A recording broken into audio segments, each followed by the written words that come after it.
ಇತ್ತೀಚಿನ ಸಂಚಿಕೆಗಳನ್ನು ಜಾಹೀರಾತಿನ ಕಿರಿಕಿರಿ ಇಲ್ಲದೆ ನೋಡಿ.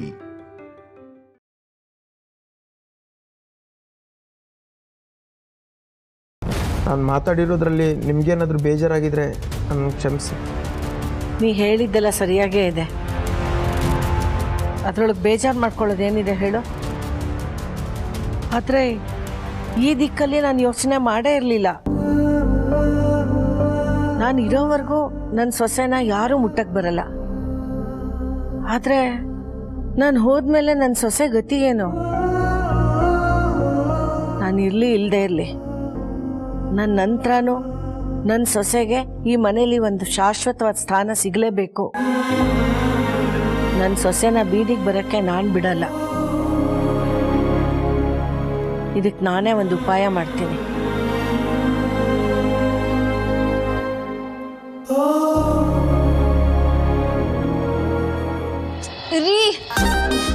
ರೀ ನಿಂತ್ಕೊಳ್ಳಿ ರೀ ಏನಂದ್ರೆ ನಿಂತ್ಕೊಳ್ಳಿಪ್ಪ. ಏನಿಂದು?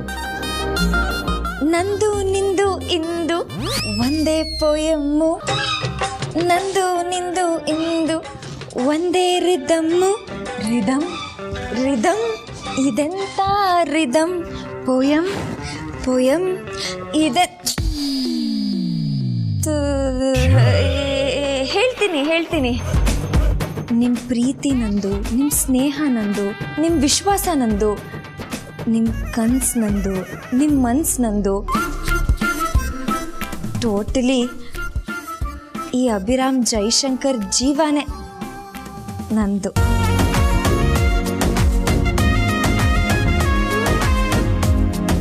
ಹೇಳಾಯ್ತಾ? ಬಿಡು ಜಗ. ನಿಂತ್ಕೊಳ್ಳಿ. ಅಲ್ಲ ರೀ, ನೀವು ಯಾಕೆ ಕೋಪ ಮಾಡ್ಕೊಂಡು ಬಂದ್ರಿ? ನಾನು ದುರ್ಗಾ ಹೆಸರು ತಗೊಂಡಿದ್ದಕ್ಕೆ ನೀವು ಅಪ್ರಿಷಿಯೇಟ್ ಮಾಡ್ತೀರಾ ಅನ್ಕೊಂಡ್ರೆ ನೀವು ನೋಡಿದ್ರೆ ಕೋಪ ಮಾಡ್ಕೊಂಡು ಬಂದೇ ಬಿಟ್ರಲ್ಲ. ಮನ್ಸು ಕೊಟ್ಟು ಲವ್ ಮಾಡ್ತಿಲ್ಲ, ಆದರೆ ಮುಂದೊಂದು ದಿನ ಅದಾಗುತ್ತೆ ಅಂತ ನಾನು ಸುಮ್ಮನಿದ್ರೆ ನಂಗೆ ಮುಖಕ್ಕೆ ಕೊಟ್ಟು ನೀವು ಮಾತಾಡ್ತಿಲ್ಲ. ನಾನು ನಿಮಗೆ ಒಂದು ಮಾತು ಹೇಳ್ತೀನಿ, ನೀವು ನೀಟಾಗಿ ಕೇಳಿಸ್ಕೊಳ್ಳಿ. ಪುರೋಹಿತರು ನಿಮ್ಮನ್ನು ಕೇಳಿದಾಗ ನೀವು ದುರ್ಗಾ ಅವ್ರ ಹೆಸರು ತಾನೇ ಹೇಳ್ತಾ ಇದ್ದಿದ್ದು, ಹೌದು ತಾನೇ? ಹೌದು. ಅದಕ್ಕೆ ನಾನು ದುರ್ಗಾ ಅವ್ರ ಹೆಸರು ಹೇಳ್ಬಿಟ್ಟೆ. ನೋಡಿ, ನಿಮ್ಮ ಮನಸ್ಸಲ್ಲಿರೋದೆ ನನ್ನ ಮನಸ್ಸಲ್ಲೂ ಇರೋದು. ಅದಕ್ಕೆ ನಾವಿಬ್ರು ಮೇಡ್ ಫಾರ್ ಈಚ್ ಅದರ್ ಅಲ್ವಾ? ಇನ್ ಸ್ವಲ್ಪ ಪ್ರೀತಿಯಿಂದ ಕರೆದು ಬಿಡಿ, ನಾನು ಹಾಗೆ ಮಲ್ತಾಗ್ಬಿಡ್ತೀನಿ. ನೋಡು, ನನ್ನ ಜೊತೆ ಯಾರು ಈ ಥರ ಎಲ್ಲ ನಡ್ಕೊಂಡಿಲ್ಲ. ಹೆಂಡತಿ ಗಂಡನ ಹತ್ರ ನಡ್ಕೊಳ್ಳೋ ಹಾಗೆ ಬೇರೆಯವ್ರು ನಡ್ಕೊಳ್ಳೋಕ್ಕಾಗುತ್ತಾ? ತುಂಬ ಇರಿಟೇಟ್ ಮಾಡ್ತಿದ್ದೆ ನೀನು ನನಗೆ. ಇದು ಇರಿಟೇಷನ್ ಅಲ್ಲ, ಹಾರ್ಟ್ಗೆ ಇನ್ವಿಟೇಷನ್ನು. ಅದನ್ನು ರಿಜೆಕ್ಟು ಮಾಡಾಗಿದೆ. ಆದರೆ ನಿಮ್ಮನ್ನ ನನ್ನ ಹಾರ್ಟಲ್ಲಿ ಇನ್ವಾಲ್ವ್ ಮಾಡ್ಕೊಂಡಿದ್ದೀನಲ್ಲ. ಸುಮ್ಮನೆ ಹೋಗ್ಬಿಡೀಗ. ಅಯ್ಯೋಯ್ಯೋ, 2 ದಿನ ಆಯ್ತು ಹೋಗಕ್ಕೆ. ನಾನೇನು ಜ್ವರನ? ನೀವು ನನ್ನ ವರ, ನಾನು ನಿಮ್ಮ ವಧು. ಬೇಡ. ಏನು ಕೋಪ ಮಾಡ್ಕೊಂಡು ಅಮ್ಮನ ಕರೀತೀರ ಅಷ್ಟೇ ತಾನೇ? ಅವತ್ತಿಂದಾನು ಅದೇ ಮಾಡ್ತಿರೋದು. ಬೇರೆ ಏನಾದರೂ ಟ್ರೈ ಮಾಡಿಪ್ಪ.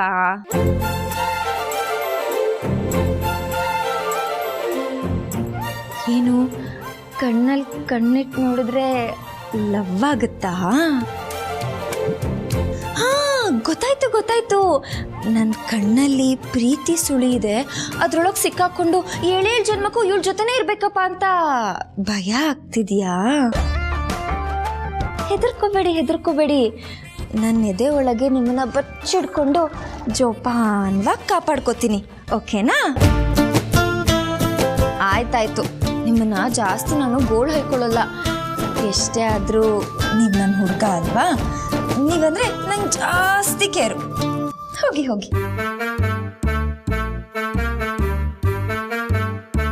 ರೀ ಯಜಮಾನ್ರೆ.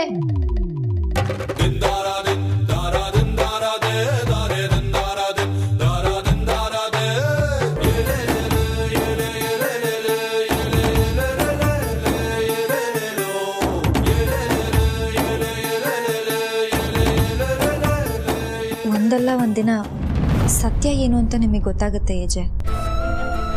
ಸತ್ಯನ ಬಚ್ಚಿಡ್ಬೋದು, ಆದರೆ ಮುಚ್ಚಿಡೋಕ್ಕಾಗಲ್ಲ.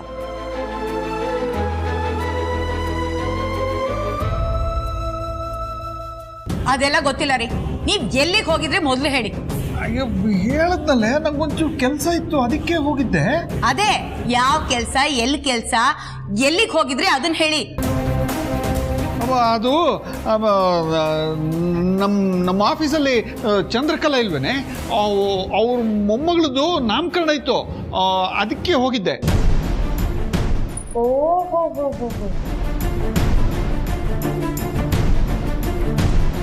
ಜಯರಾಮಣ್ಣ ಅವ್ರ ಮನೆ ಪೂಜೆಗೂ ಹೋಗಿ ಚಂದ್ರಕಲಾ ಅವರ ಮೊಮ್ಮಗೂ ನಾಮಕರಣಕ್ಕೂ ಹೋಗಿದ್ರಾ? ಏನೋ ಡಬಲ್ ಆಕ್ಟಿಂಗಾ? ನನ್ನ ಹತ್ರನೇ ಆಕ್ಟಿಂಗಾ?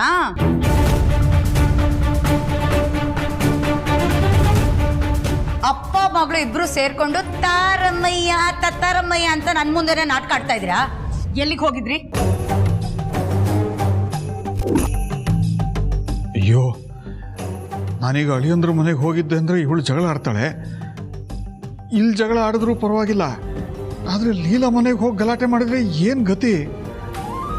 ಅವ್ರು ಇವಾಗ ತುಂಬ ಚೆನ್ನಾಗಿದ್ದಾರೆ. ಈ ಟೈಮಲ್ಲಿ ನಾನು ಏನು ಹೇಳಲಿ? ಛೇ,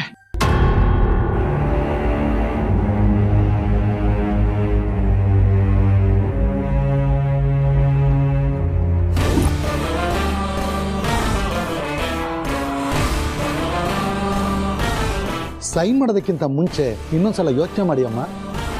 ಎಲ್ಲ ಚೆನ್ನಾಗಿ ಯೋಚನೆ ಮಾಡಿ ನಿರ್ಧಾರಕ್ಕೆ ಬಂದಿದ್ದೀನಿ.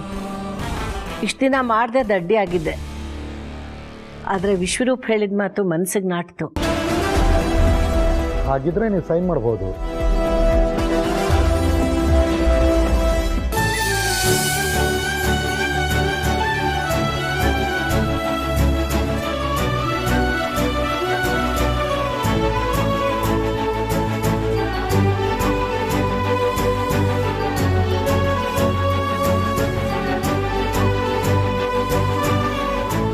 ವಿಶ್ವರೂಪ್, ಎಲ್ಲ ಸರಿಯಾಗಿದೆಯಾ? ನೀನು ಒಂದ್ಸತಿ ಚೆಕ್ ಮಾಡು.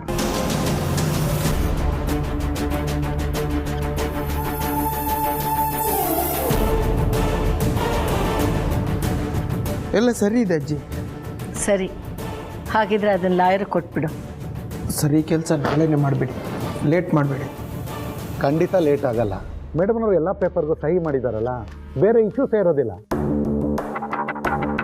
ನಾನು ಇವತ್ತೇ ಪೇಪರ್ಸ್ ಎಲ್ಲ ಪ್ರೋಸೆಸ್ ಮಾಡ್ತೀನಿ, ನಾಳೆನೇ ಅಫಿಷಿಯಲ್ ಆಗಿ ನಿಮಗೆ ತಲುಪಿಸ್ತೀನಿ. Thank you sir. It's okay ಅಮ್ಮ, ನಾನು ಬರ್ತೇನೆ. ಆಯ್ತಪ್ಪ. ಹಾಂ, ಒಂದು ನಿಮಿಷಪ್ಪ. ಈ ವಿಷಯನ ನಾನು ನಿಮಗೆ ತಿಳಿಸೋವರೆಗೂ ಯಾರಿಗೂ ಹೇಳಬೇಡಿ. ಸರಿನಮ್ಮ.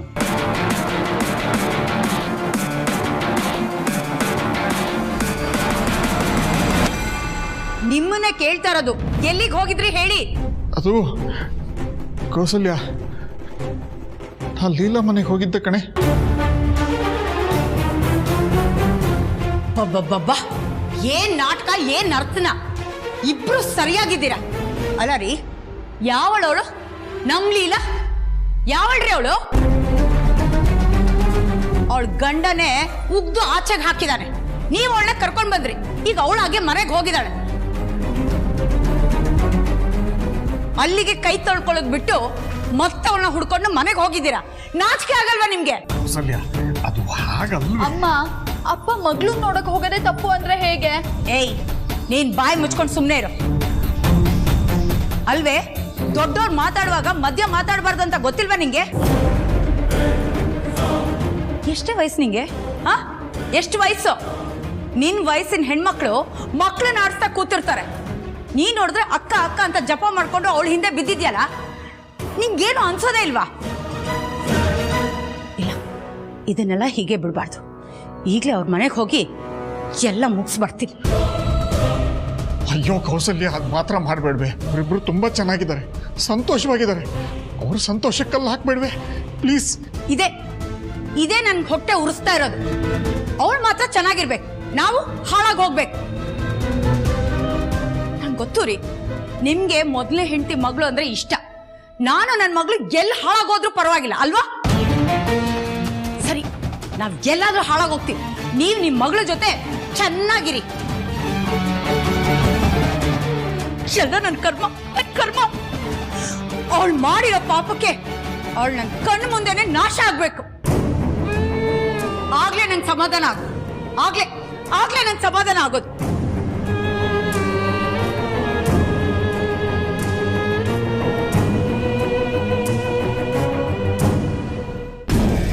ಎಲ್ರೆದ್ರಿಗೂ ನನ್ನೇ ಹೆಸರಿಡ್ದು ಕರೆದು ನನ್ನನ್ನೇ ತಗೋ ಅಂತ ಹೇಳ್ತಾಳಲ್ಲ, ನನ್ನನ್ನೇನ್ ಭಿಕ್ಷೆ ಬೇಡೋಳು ಅನ್ಕೊಂಡಿದ್ದಾಳ? ಅನ್ಕೊಳ್ಳೋದೇನಕ್ಕ, ಅವಳ ದೃಷ್ಟಿನಲ್ಲಿ ನಾವ್ ಯಾವಾಗ್ಲೂ ತಿರ್ಪೆ ಎತ್ತವರೆ ಆಗ್ಬಿಟ್ಟಿದೀವಿ. ಅಲ್ಲ ಅಕ್ಕ, ನಿಮ್ 3 ಜನದ ಅತ್ತೆ ಆಗಿ ಹೇಳ್ತದೀನಿ ಅಂತ ಹೇಳಿದ್ಲಲ್ಲ, ಅವಳು ಯಾವ ಸೀಮೆ ಅತ್ತೆ ಅಕ್ಕ? ನಮ್ಮಂತ ಮುತ್ತಿನಂತ ಸೊಸೆಯರ್ಗೆ ಅತ್ತೆ ಆಗಿ ಬರೋದಕ್ಕೂ ಯೋಗ್ಯತೆ ಇರಬೇಕು ಅಲ್ವಾ? ಮತ್ತೆ ಹೀಗೆ ಬಿಟ್ರೆ ನಮ್ ಕೈಗೊಂದು ಅಲ್ಯೂಮಿನಿಯಂ ತಟ್ಟೆ ಕೊಟ್ಟು ಮನೆ ಮುಂದೆ ಕೂರಿಸ್ತಾಳೆ. ಆಗ ಹೋಗ್ ಬರೋರೆಲ್ಲ ಚಿಲ್ಲರೆ ಕಸ ಹಾಕ್ಲಿ ಅಂತ. ಅಕ್ಕ, ಹೇಳೋದು ಹೇಳಿದೀವಿ, ನಮಗೆ ಈ ಥರ ಪರಿಸ್ಥಿತಿ ಬರಬಾರ್ದು ಅಂತಂದ್ರೆ ಈ ಸಣ್ಣ ಪುಟ್ಟ ಪ್ಲಾನ್ನೆಲ್ಲ ಸೈಡ್ಗಿಟ್ಟು ದೊಡ್ಡ ಪ್ಲಾನ್ ಮಾಡಬೇಕು. ಆವಾಗ ಅವಳನ್ನ ನಾವು ಹಿಡ್ದಾಕ್ಬೋದು. ಅಕ್ಕ, ಸರು ಏನ್ ಹೇಳಿದ್ಲು ನಂದು ಅದೇ. ಪ್ಲೀಸ್ ಹಾಗೆ ಮಾಡಿ.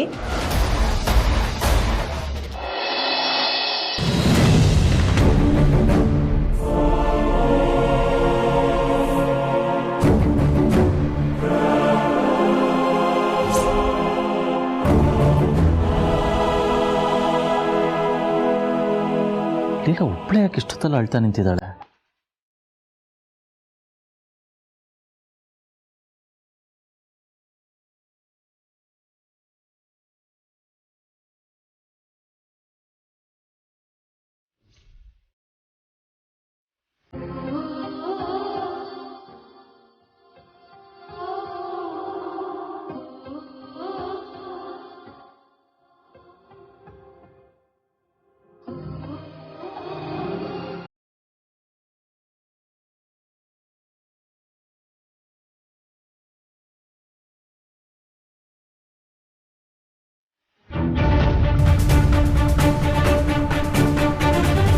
ಲೀಲಾ ಅಷ್ಟೆಲ್ಲ ಹಾರಾಡ್ತಾಳೆ, ಆದರೆ ನಡುರಾತ್ರಿ ಒಬ್ಬಳೇ ನಿಂತ್ಕೊಂಡು ಅಳೋಷ್ಟು ನೋವಿದೆಯಾ ಅವಳವಳಿಗೆ?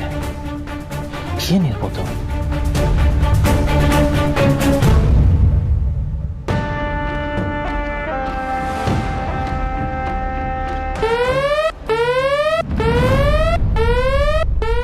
ಬೇಜಾರಾಗ್ತಿದೆ.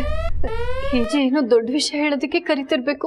ಇಲ್ಲ ಸರು, ನನ್ಗೆ ಯಾಕೋ ಭಯ ಆಗ್ತಿದೆ. ಏಜೆ ಬಜರ್ ಓದ್ತಿದ್ದಾರೆ ಅಂದ್ರೆ ಯಾರ್ಯಾರಿಗೆ ಏನೇನು ಕಾದಿದ್ಯೋ ನೋಡ್ಬೇಕು. ಸುಮ್ಮನೆ ಇಲ್ಲೇ ನಿಂತಿದ್ರೆ ವಿಷಯ ಏನು ಅಂತ ಗೊತ್ತಾಗಲ್ಲ. ಬನ್ನಿ ಹೋಗೋಣ.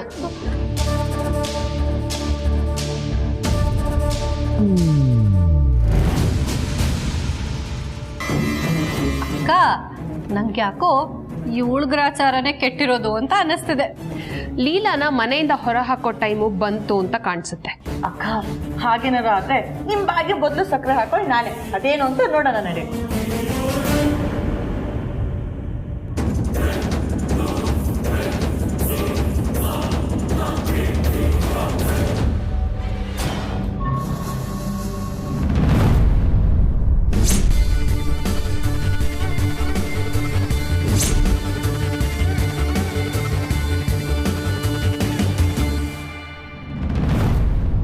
ಏನಾಯ್ತು?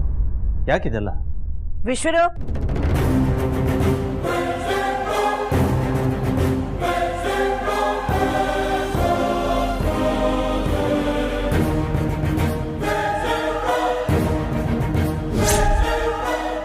ಎಲ್ರೂ ಕಿವಿಗೊಟ್ಟು ಕೇಳಿಸ್ಕೊಳ್ಳಿ. ಯಾಕೆಂದ್ರೆ ಆಮೇಲೆ ಅರ್ಥ ಆಗ್ಲಿಲ್ಲ ಅಂತಂದ್ರೆ ಮತ್ತೆ ಹೇಳೋ ತಾಳ್ಮೆ ನನಗಿರೋದಿಲ್ಲ.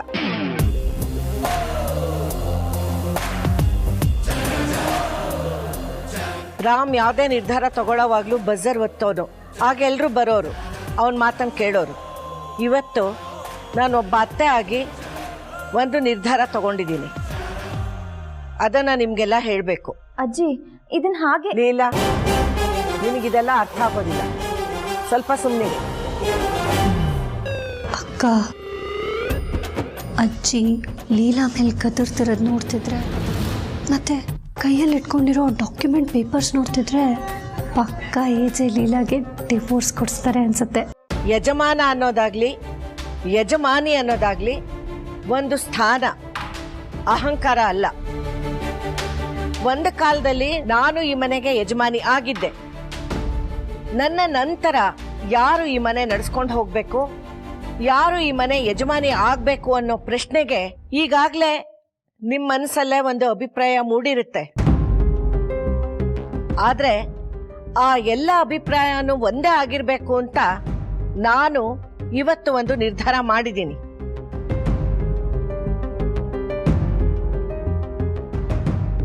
ನನ್ನ ನಂತರ ಈ ಮನೆಗೆ ಅಧಿಕೃತವಾಗಿ ಯಜಮಾನಿ ಲೀಲಾನೇ ಆಗಿರ್ತಾಳೆ.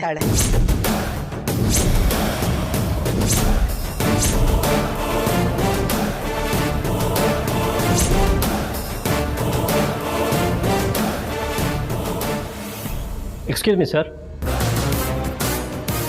ಪ್ರಶಾಂತ್ ಹೇಳಿ. ಸರ್, ಪ್ರೊಡಕ್ಷನ್ ಕಾಸ್ಟ್ ಜಾಸ್ತಿ ಆಗಿದೆ. ಹೊಸ ಬಜೆಟ್ಗೆ ನಿಮ್ಮ ಮತ್ತು ಅಮ್ಮವ್ರ ಸೈನ್ ಬೇಕಾಗಿತ್ತು. ಅದಕ್ಕೆ ಮನೆಗೆ ಬಂದೆ ಸರ್. ಪ್ಲೀಸ್.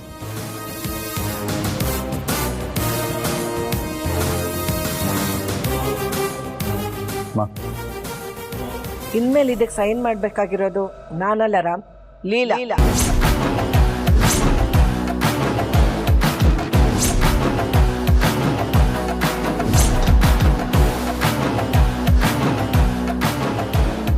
ಅಜ್ಜಿ, ಏನು ಹೇಳ್ತಿದ್ದೀರಾ ನೀವು? ಏನಮ್ಮ, ನನಗೆ ವಯಸ್ಸಾಯ್ತು ಅರಳು ಬರಳು ಅಂದ್ಕೊಂಡ್ಯಾ?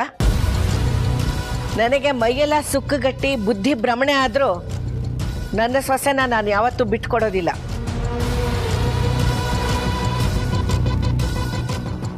ಅದಕ್ಕೆ ನಮ್ಮ ಕಂಪನಿಲಿ ನನ್ನ ಹೆಸರಲ್ಲಿದ್ದ ಶೇರ್ಸನ್ನೆಲ್ಲ ಅಫಿಷಿಯಲ್ ಆಗಿ ಲೀಲಾ ಹೆಸರಿಗೆ ಬರೆದಿದ್ದೀನಿ.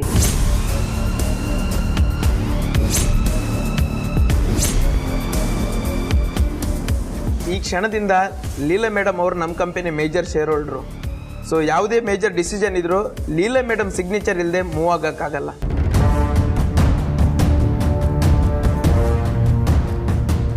ಲೀಲಾ, ಅದಕ್ಕೆ ಸೈನ್ ಮಾಡು. ಪ್ರಶಾಂತ್, ಹೇಳಿದ್ ಕೇಳಿಸ್ತಲ್ವಾ? ಇನ್ಮೇಲೆ ಏನೇ ನಿರ್ಧಾರ ತಗೊಂಡ್ರು ಅದಕ್ಕೆ ಲೀಲಾ ಒಪ್ಪಿಗೆ ಇರಲೇಬೇಕು. Okay madam.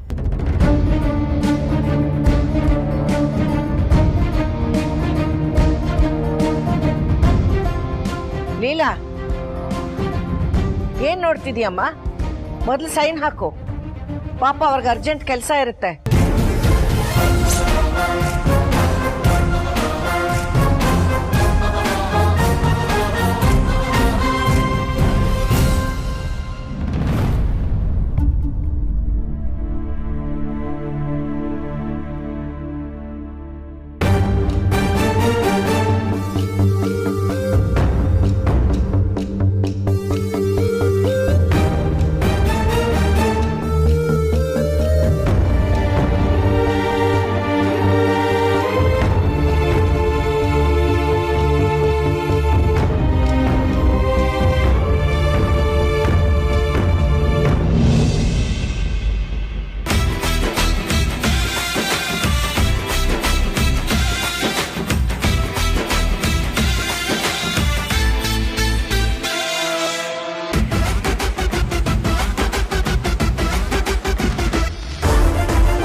Thank you madam.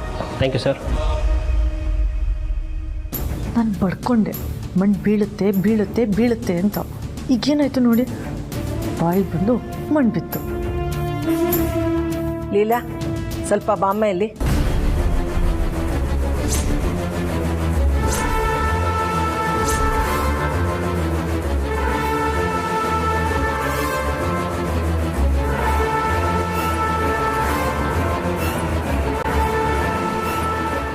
Leela,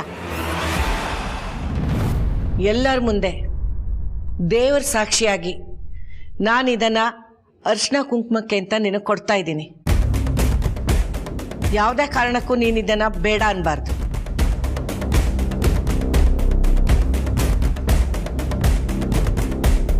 ನೀನಿದನ್ನ ಬಯಸೋದಿಲ್ಲ, ನಿನಗೆ ತಗೊಳಕ್ಕೆ ಮನಸ್ಸಿಲ್ಲ ಅನ್ನೋದು ನನಗೆ ಗೊತ್ತು. ಅದಕ್ಕೆ ಅರಿಶಿನ ಕುಂಕುಮಕ್ಕೆ ಅಂತ ಕೊಡ್ತಾ ಇದ್ದೀನಿ.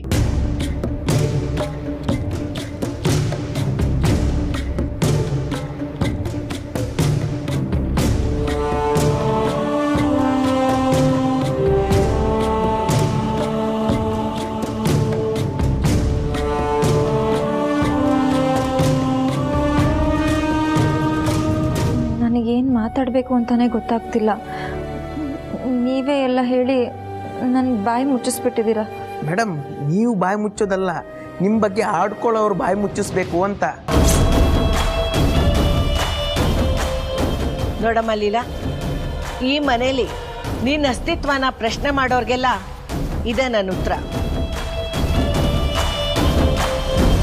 ನೀನು ಈ ಮನೆಗೆ ಮಾತ್ರ ಯಜಮಾನಿ ಅಲ್ಲ, ನಮ್ಮ ಕಂಪ್ನಿಗೂ ಯಜಮಾನಿ.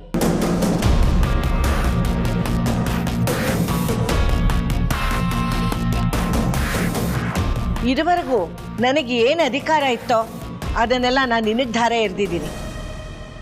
ಅದನ್ನು ಸಮರ್ಪಕವಾಗಿ ಬಳಸ್ಕೊ.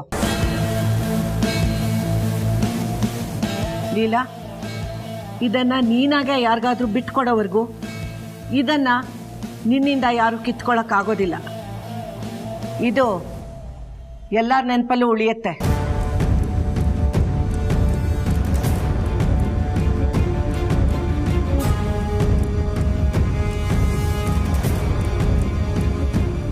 ಬಾಸ್ ಮುಖದಲ್ಲಿ ಒಂದು ಸಣ್ಣ ಚೇಂಜಸ್ಸು ಕಾಣಿಸ್ತಿಲ್ಲ. ಮೋಸ್ಟ್ಲಿ ಅವರಿಗೆ ಅಜ್ಜಿ ನಿರ್ಧಾರ ಲೈಕ್ ಆಗಿದೆ ಅನಿಸುತ್ತೆ, ಅಥವಾ ಆಗಿಲ್ಲ ಅನಿಸುತ್ತೆ. ಅಯ್ಯಯ್ಯೋ, ಫುಲ್ಲು ಕನ್ಫ್ಯೂಷನ್ ಆಗ್ತಿದೆ. ಏನು ಅನಿಸಿದೆ ಅಂತ ಬಾಸ್ ಹೇಳಬೇಕು. ಬಟ್ ಒಂದಂತೂ ಸತ್ಯ, ನಾಳೆಯಿಂದ ಲೀಲಾ ಮೇಡಮ್ ದೊಡ್ಡ ಬಿಸ್ನೆಸ್ ವುಮೆನ್ ಆಗಿ ಬೆಳೀತಾರೆ. ಅದಂತೂ ಸತ್ಯ ಸತ್ಯ ಸತ್ಯ. ಅದನ್ನು ನೋಡೋಕ್ಕೆ ನನ್ನ ಕಣ್ಗಳು ಕಾಯ್ತಾ ಇದೆ.